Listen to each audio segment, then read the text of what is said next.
I'm Nathalie Mezza-Garcia, and welcome to the Floating Cities Show.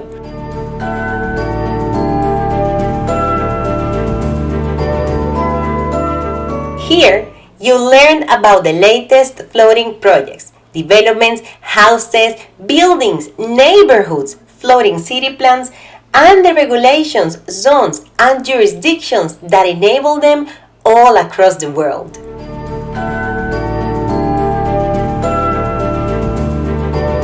You'll hear directly from the makers, the architects, designers, developers, engineers, and even the regulators that make floating projects possible.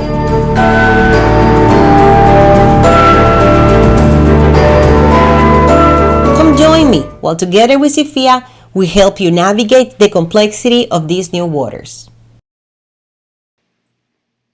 On our show today, we have ocean builders.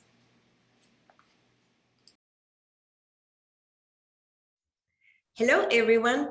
I'm here with Romundt from Ocean Builders, who's going to tell us about one of the most interesting and beautiful developments that are taking place in the floating space. How are you, Grant? Very good. Thank you. Thank you for having me. Thank you for being here. I have so many things to ask you, Grant, but first, I want you to tell our listeners and viewers about your projects. Just in general terms, what are you doing? We are building a floating house that is unlike anything you've seen before. It's not anything like a boat at all. It's made with some similar materials that boats use to be made, but this is a different structure completely. This looks like almost like an egg that is about 2.5 meters over the water. And it has a pole, basically a metal pole, steel pole that goes into the water to flotation that's under the water. So it looks very, very unique. And you can see one outside my window right there. That's the top half. Okay. And then there's a bottom half that's in production right now in the factory, which is right on the other side of that wall. And then there's some side pieces that connect the top to the bottom. Cool. Yeah, it looks like a spaceship almost, like if an egg and a spaceship, a high-tech egg would have had a baby. Yeah, it actually feels like that.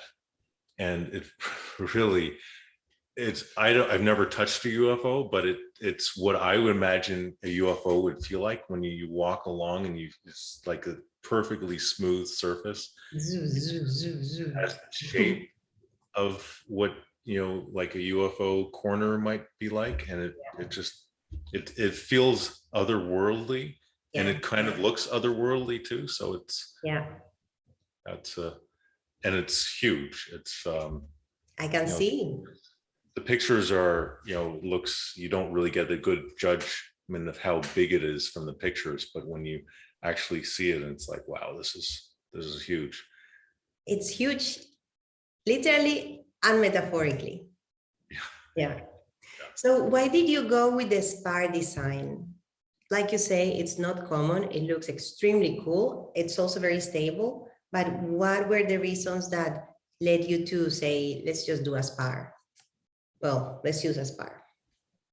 Well, what the spar allows us to do, so we have this post that goes into the water, and that's kind of like a wine bottle it's filled with air, and that causes flotation.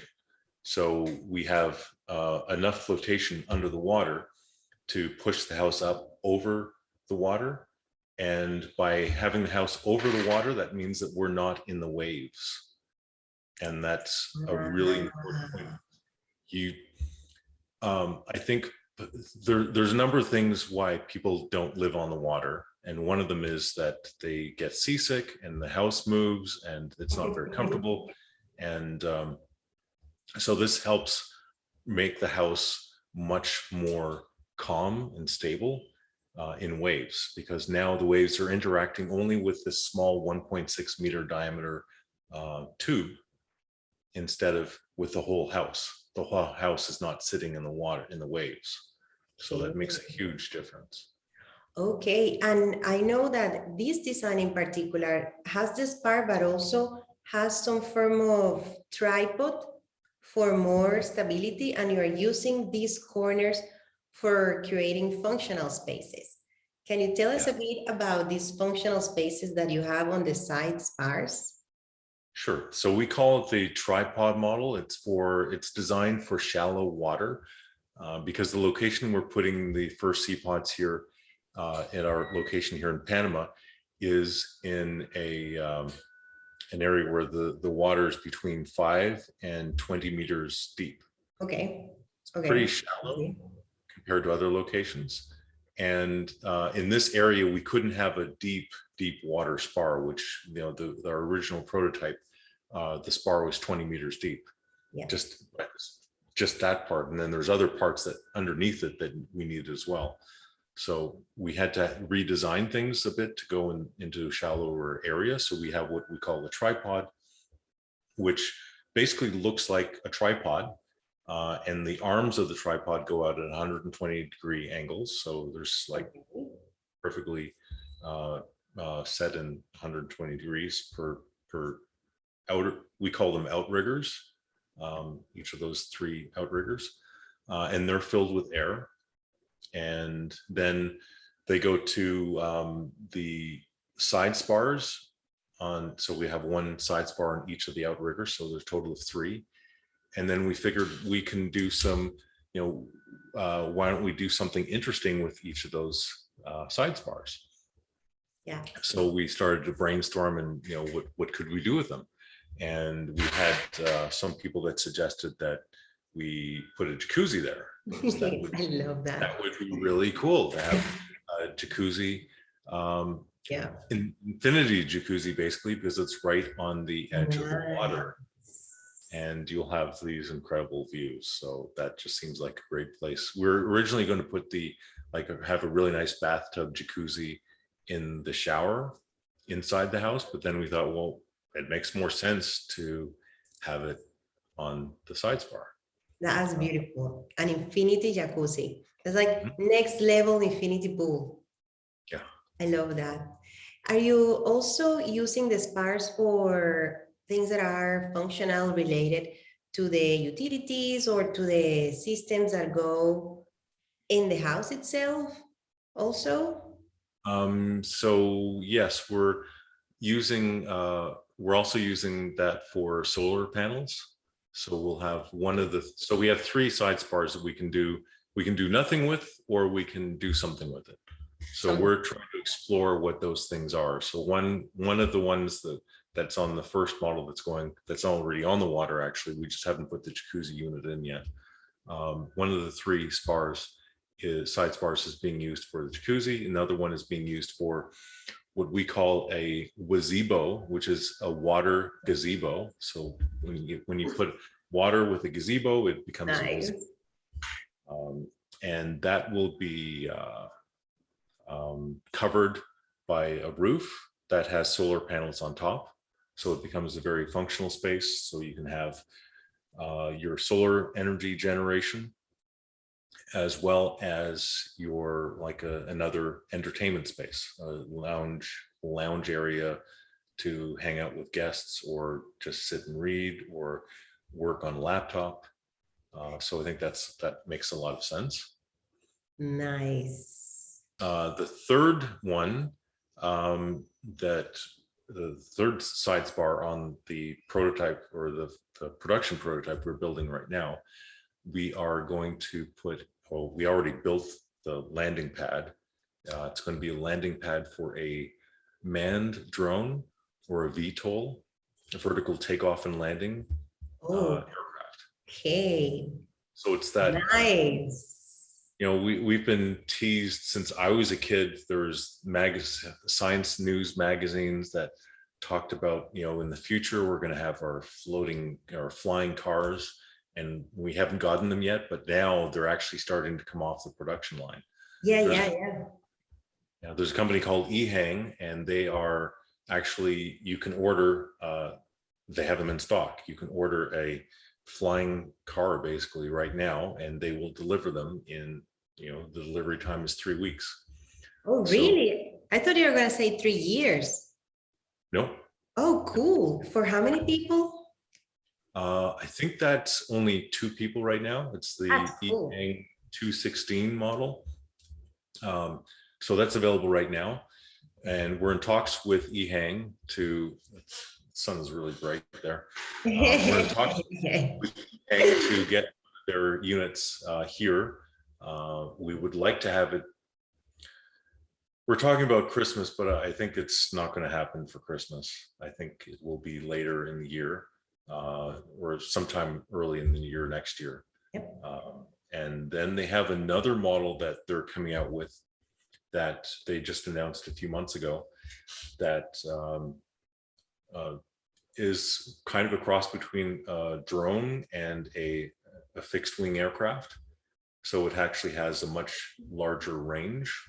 Okay. So we're exploring which one we're going to get. And we should hopefully know in the next couple of months. We have one of the representatives from EHang coming down to visit us on the 19th of December. So that will be, the landing pad is already built, so we can land one today if they set one here. So they're the guy from EHang said he said to me that he would like to be Santa and bring the most kick-ass Christmas Santa's ever delivered to anyone anywhere. So we'll see if that happens. I think it's going to be more like spring next year is more reasonable. Okay. Well, this year has gone by so fast.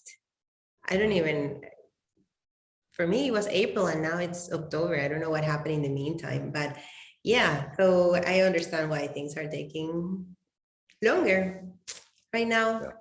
It's the nature of things, but that sounds extremely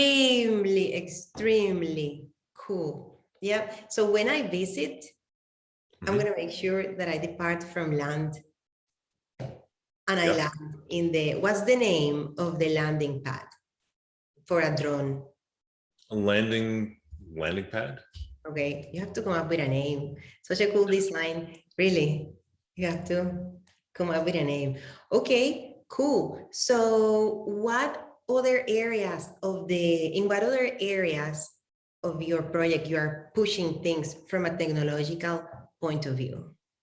Ooh, a lot. I was like a minute late on our call today because I was speaking with my chief technology officer and talking about trying to figure out how to, because we're developing a lot of technologies and we're trying to figure out, well, maybe because we're planning on having a lot of tech in the seapod. But I'm recently starting to think that I would like to be able to have standalone things that, so like we're developing a smart bilge pump for pumping out water. And we're thinking, well, why don't we just have that as a separate product? Because I think that's something that the marine industry could be interested in, just, having that by itself. That would be a great product. And there's already some things like that, but I think we could have something pretty interesting because we could have a smart bilge pump that you can get, and then you can get an add-on when you're ready or when you want. That can be the smart desalination technology system that you can manage it all through an app, and you can just add on functionality as you want. So you can add this, you can add that, and then you can maybe when the new thing comes out in 6 months, you can add that, and then you can build up the smartness of your boat over time. So it can work on seapods, but it can also, why not have it work also on any other boat, and also actually on land. We develop the same systems for land pods. We have a wastewater treatment technology we're developing, which I think is just amazing. It uses a technology called electrocoagulation, which has been around since '58, but it's usually only been used in large wastewater treatment plants for, cities. Okay. They're usually large plants, but there really hasn't been any reason why you haven't reduced the size of it and used it on an individual basis in a home. Okay. So we're working with a company that is developing it for us to be the size of a home, not to be the size of something that is appropriate for a home. And then we're building our smart tech into it as well. So and that technology, I think, is a huge breakthrough, because now that's going to allow you to recycle like 99.9% of your gray water, as well as your black water, your liquid black water. And I think that's huge for boats, because if you're living on a boat and you have to take either dump your gray water and black water in the ocean, which is not really a good solution at all, or you have to have it pumped out, go to a marina or have a boat come by and pump it out, and that's just an inconvenience, and it's not a fun job. Yeah. So I lived on a floating house in Toronto for 3.5 years, and I just had someone else do the pump out for me. I had my landlord, because I didn't want to deal with it. It's not yeah, I understand. Yeah. So maybe that's why the technology hasn't taken off, because there's a psychological barrier to think, well, I'm gonna reuse the water that it's dirty, or what do I don't want to drink my pee, right? That would be the mindset. But I know that you are integrating these systems in a way that is smooth for the user or the house owner. And so then that psychological barrier won't be there, because they won't see what's happening behind the scenes, right? Well, we actually have different compartments for the wastewater treatment. So there's going to be one for gray water. Yeah. And so all the gray water is going to be in a closed loop. And that will go, so the cleaned gray water will go back into shower water, sink, for kitchen sink, bathroom sink, maybe dishes, dishwasher, washer for clothes and all that kind of thing. So it can be used for those applications. And then the black water, liquid black water, would go in a closed loop back into the toilet. Okay. So we're not going to make that into your drinking water. Although it is good enough to drink, it's totally clean. It doesn't have any smell, but psychologically, it's not the best thing. Yeah. No, it exists. You can also, even solid black water, you can just turn it into drinkable water. But okay. And then the desalination technology would be your source of drinking water. So we'll desalinate the water, but what you get when you desalinate water is basically dead water. It's some people call it technical water, because it's technically water, but it's not really healthy water. Oh. All the nutrition, all the nutrients out of it, just stripped of all that stuff.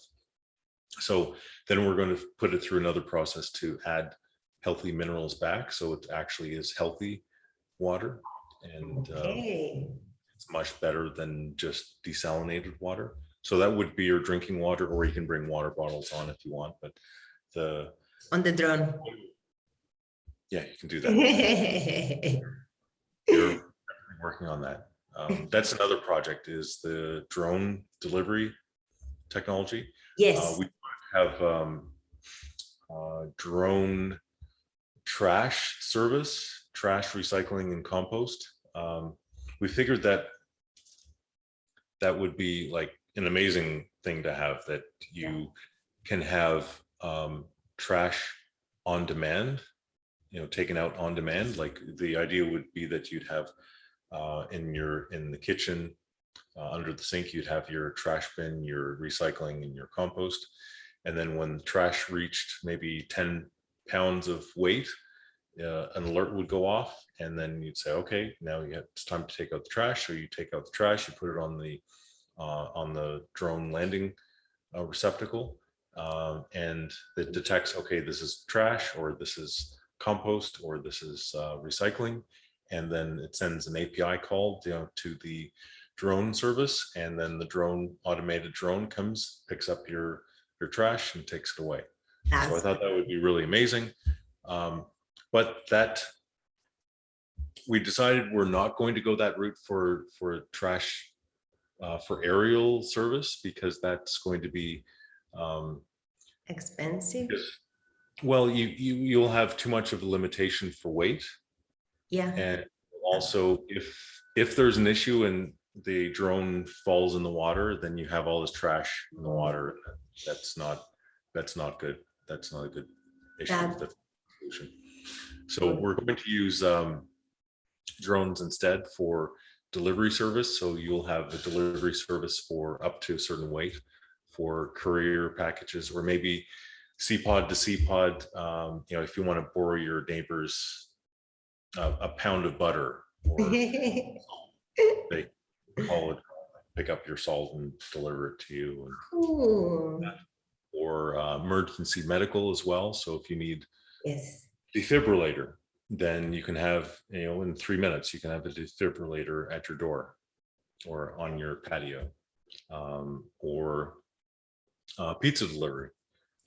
There's restaurants around here, but getting them to your seapod may not be the easiest thing, or not the thing, because you have to get on a boat, you have to go there and pick it up and come back. Why not just have partnerships with local restaurants, so they can make the food, put it into a pickup spot where the drone comes, picks it up and takes it away, and it's at your door and it's hot in a few minutes. And it's possible. Yeah.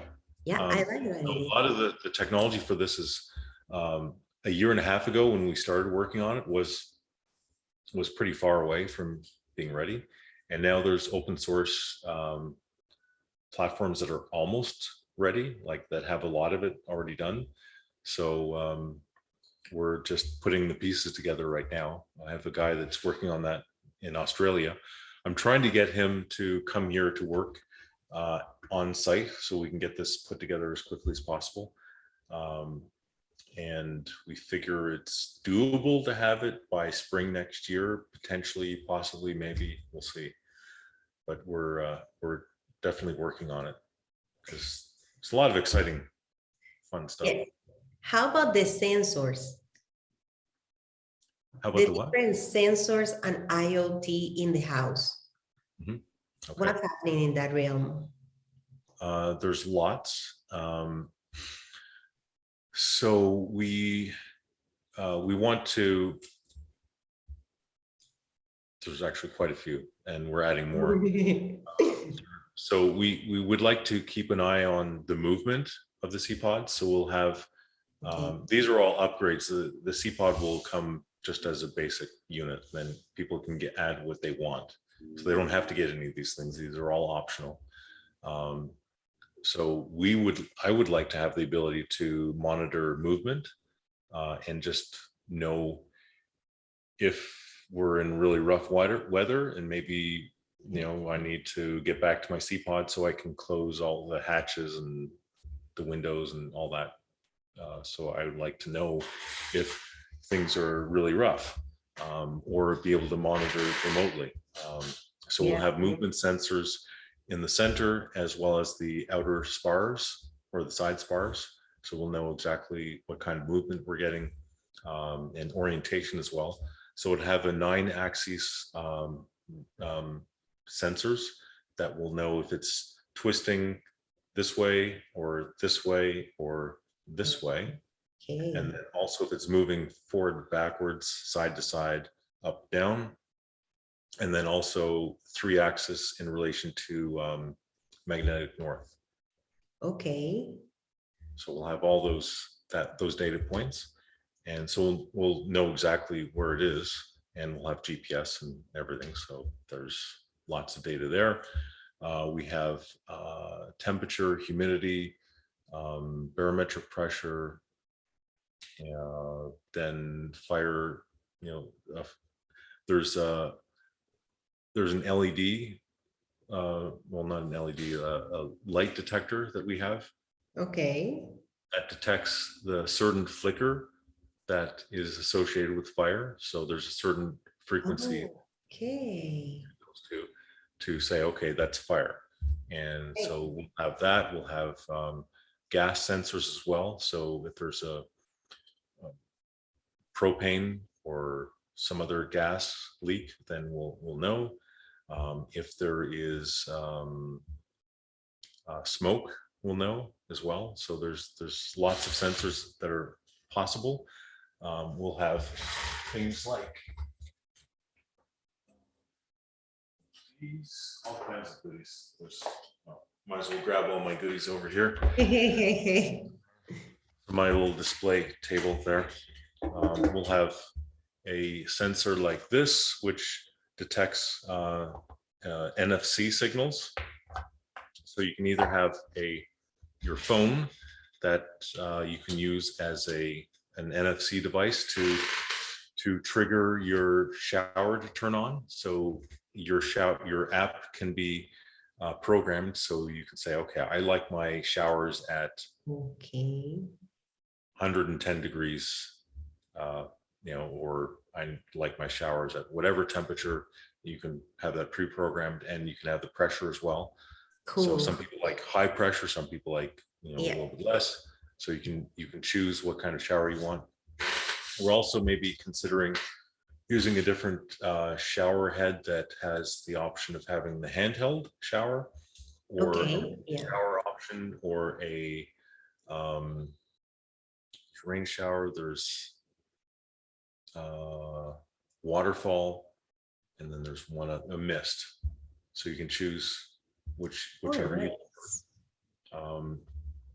And it'll all be activated by you can have a smart ring like this, and you swipe the smart ring in front of the sensor, and then it says, okay, this is Grant or Natalie, and automatically it sets it to your temperature, to your preferred temperature.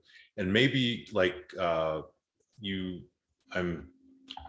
I'm wanting to get into the Wim Hof method. I don't know if you've heard of it, but Wim Hof method, which is basically where you have a cold shower and it stimulates your immune system. Oh, yes. At the really popular last year with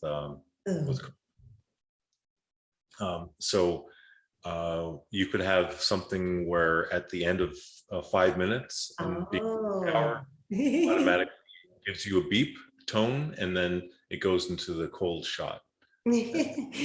Oh, maybe it shouldn't give you the beep, because if I was doing that, then I know that when it beeps, okay, today I'm not doing it, and I would leave the shower. But no, I know people who do it for 5 minutes.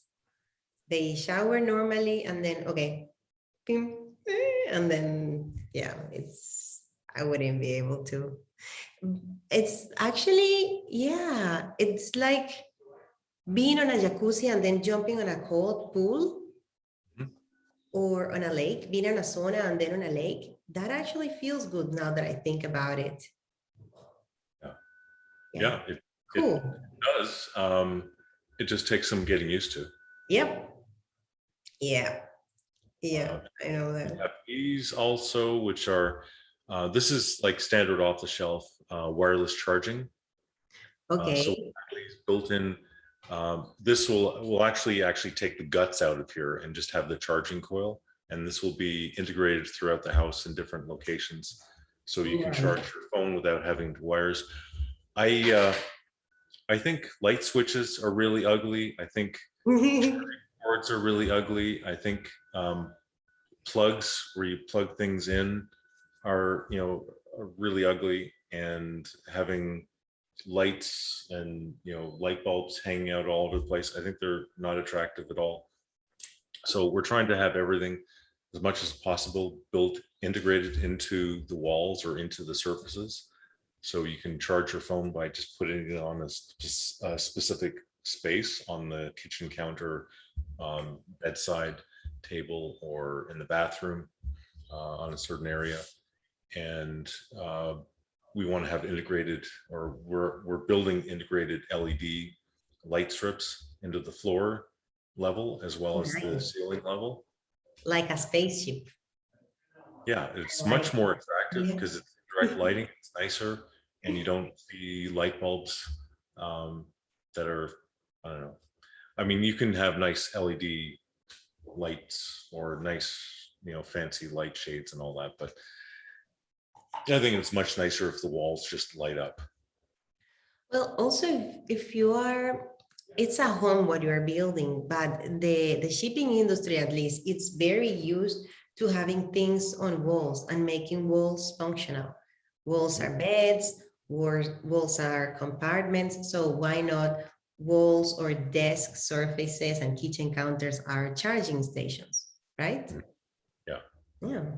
Your design, speaking of the design that you have is very minimalistic. I can see now why, but so Waterstudio designed it, no? I know that they are one of the top architecture firms from around the world. If you can talk a bit about how was the process of designing with Waterstudio, and yeah, how did you ended up with this very minimalistic, futuristic, elegant, clean, white design? Well, I met Koen Wolfhaus, who's the founder of Waterstudio, and when I was just starting this project, I wanted to have something that people looked at and were like inspired by it, and they wanted to experience it or were curious about it. Yeah. Because this is something so different Yeah. from anything people have seen before, that if it looked strange or looked unappealing, then it might not get the attention that it should get. And I think living on the water offers a lifestyle that's uncomparable to anything you really can get on land. It's really magical. Yeah. I lived in a floating house in Toronto for 3.5 years, and it was incredible. It was like living at a resort, and it was beautiful. It had so many benefits. You had access to land and everything that you can get from access to land, but also had immediate access to the water. So you had water sports available to you, and so it's a really, really nice way to live. Yeah. Once you've tried it, you don't want to live any other way. You sleep better. It's a calm, peaceful, meditative way of living, because there's something about sitting and watching the water float by your house, and you can do that for hours and hours and hours. It's really, it's like can put you into a trance. Yeah. So it's a really nice way of living. So I wanted to make the house look really appealing. So I met with Koen in Singapore at a conference on floating homes, or floating solutions, I think it was called. The conference. Oh yeah, from the Society of Floating Solutions. Yes. Yeah. Yeah. So that's where we met, and we planned to meet there, and then we met, and we sat down with a big, large sheet of white paper and started drawing ideas. And we were like two kids in a play yard, started drawing things and putting ideas out. And we had two initial concepts for what we might do with the design, and this was one of them. The other one maybe we'll do another time in the future. Oh, I've never seen the other one. I think the other one hasn't Only been. one person. No, right? Only one person has ever seen the other concept. Oh, That will be a surprise in the future. cool. So we decided to go with this concept, which is the kind of like the Jetsons version of a floating house. Yes. Yeah. So that's people make that comparison all the time, and I think it's pretty accurate, because instead of floating in the clouds, it's floating over the water, and it's the same kind of idea. It's kind of like the bubble kind of shaped home. Yeah. Yeah. I can't believe I've never seen the connection. Yeah. It's cool. Yeah. So Koen and I came up with the idea, the basic idea, and we wanted to have it really simple, elegant, curves, lots of curves, because we figure it's on the water and water flows. It doesn't, it's not a box. It's very, it goes with nature. It flows how it needs to flow, and it's got curves when it needs to have curves, and it just, so it didn't seem to make sense for it to be a box on the water. So I wanted to have the house with the interiors where they're all curved surfaces. And I was adamant from the beginning, like I was working with designers and engineers at the beginning, and they would all come back with designs that had boxes. I was like, no, I don't want to see one 90-degree corner. No angles. I don't want to see like 3 edges converging into a corner. I don't want to see that. So it took a while because it's a different way of thinking for people. Yeah. It's a lot harder. Yeah, yeah, of course. Yeah, even from the aesthetics point of view, because so would people be able to hang paintings? Yes, absolutely. Yeah. We're going to have walls. We're going to have the walls and surfaces that are curved, as well as there's going to be flat areas for putting up art if you want to put up art. We're going to have a screen that comes down from the ceiling as well as an option, that if you want to have project a big image and watch movies or TV or something like that. Like the Jetsons. Like the Jetsons, yeah. Little areas where you can put artwork if you want to have artwork, or you can even display NFTs if you want to have the NFT artwork displayed. That. We're very pro blockchain tech, so we want to have places where you can display your NFT artwork. Okay. What other ways are you incorporating blockchain into the project, if there is? Well, that would be one. Of course, we're also accepting payments in blockchain, cryptocurrency. So you can pay with whatever fiat currency is acceptable. Whatever, major currencies you want to pay in, that's fine, as long as it can be converted to US dollars, because that's the primary currency that we're buying stuff with from suppliers. Okay. And then any crypto that you would like to pay in, as long as it's a major crypto that's on, I think the crypto exchange that we're using, or a crypto payment platform that we're using, is Coin Payments. And they currently take, I think, about 2,000 different cryptos. Okay. So all the main ones. Yeah, all the main ones. Yeah. And when are people going to be able to book the houses or to buy them? When do you expect this to happen? We were, last year we had pre-sales open for a couple months, and then I closed that down because I don't like taking people's money before we actually have a physical product. So we took, we have about 15 people that are on the pre-sale list, and we only took $100 deposit. So there's so many real estate projects that take like huge deposits and make promises, and this is something so totally different and new. I wanted to actually have the physical product ready, so people, when it's on the water and floating, we can invite people down and they can experience it, and then if they want to go to the next stage, they can. Right now, the tripod is actually in the water, and we can probably play a video.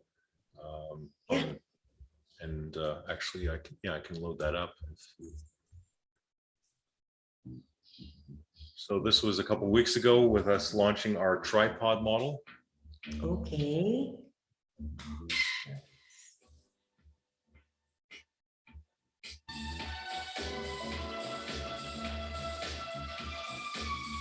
This is huge. You can see how small the people are on this. Yeah. Compared to the size of the tripod.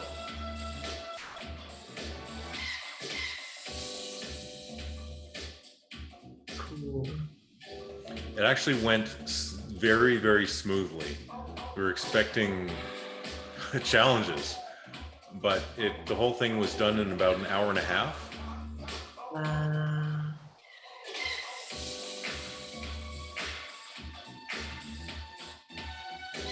forward here a little bit.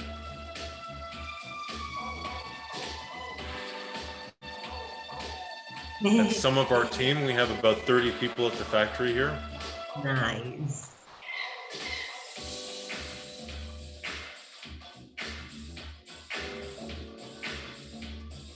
So this crane can take about 16 tons or 20 tons weight.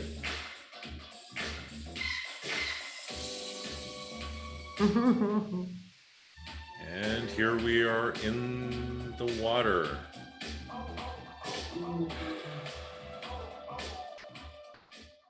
That's cool. That is really, really cool.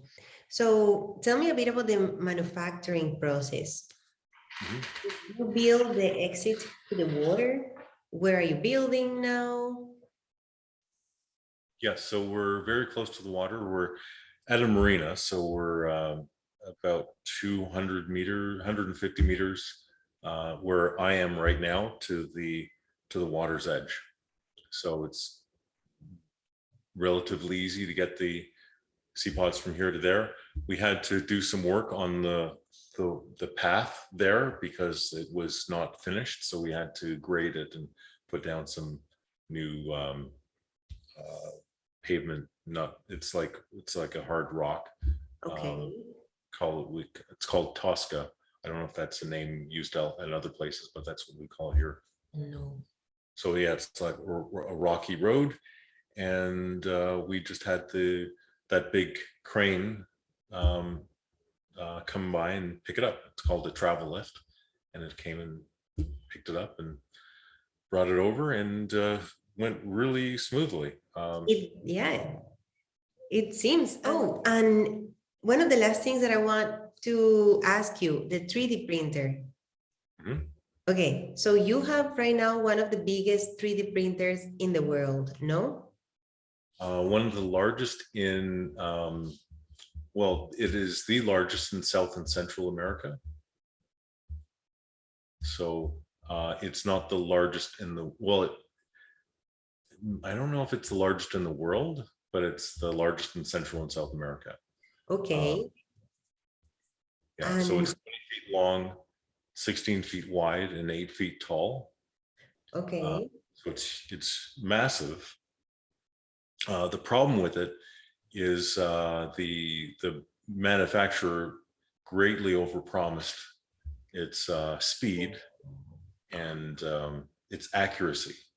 So we had a 3D printing expert hacker working on it to try to revamp it, and so we can use it as a foam printer, so we could print with foam. Oh, cool. So that project made some progress, but it's kind of stalled right now. It's a lot of R&D to do this. So we're working on that. But in the meantime, in about probably a month and a half, we have some other 3D printers coming that are very large printers. They're about, I think there's 3 coming, and 2 of them are the size of arcade machines. So they're pretty big. Okay. And they allow us to print actual production quality parts. So if you 3D printers before, they usually output parts that are, not super high quality and not good enough for an actual product that you could sell, like an actual that you would expect to find in the store. These 3D printers make parts that are good enough to actually sell in a store. Okay. We're just going to use prototyping and developing things in-house. Okay, and the building of the house itself. So you are not 3D printing, as I thought, you are assembling things. Yes. So we've gone through many different ways of how to build a seapod. Originally, we were going to use traditional boat building methods. And then we were getting this 3D printer, and then we thought, well, why don't we just print it? And we were getting a special extruder head to be able to extrude a lot of plastic and be able to build the mold out of plastic, or build the entire house out of plastic, or a mix of plastic and foam and something else. and then it just took forever for the manufacturer of the printer to deliver it. And then once he delivered it, the accuracy was not very good at all. Okay. And it would take us about 2 years to print a helm. Oh no. Turtle speed. Yeah, if that's the case, then you better just build it by hand, no? There's no reason. So then we revised our plan to try to get the foam printer portion to work, because then we could actually extrude foam and then go with the like a routing device that would actually cut it out to the shape. So we print a layer of foam, then shape it, and then print another layer, then shape it, then print another layer, then shape it with the router, and print another layer and shape it, and then until we had the full mold.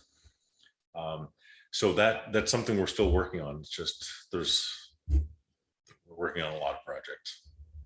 Yeah, but you're getting there, and it's gonna be really, really cool, and I can't wait to visit Grant. Really.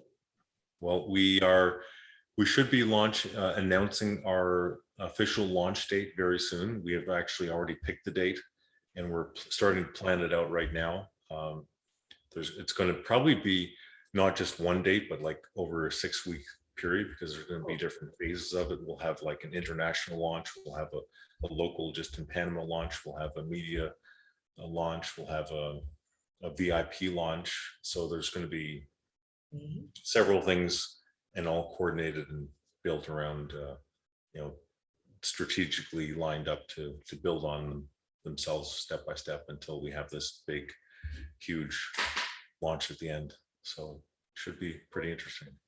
I can't wait, really. So everyone, you heard it from Grant Romundt. If you want to hear more and find out more about ocean builders, go to their Facebook, their website. Grant is currently posting several videos in short periods of time. So you're going to get live updates of what's going on in Panama. So Grant, thank you so much. This is so interesting, and I wish you the best. Okay, thank you very much for having me. It's been a pleasure. Pleasure has been mine.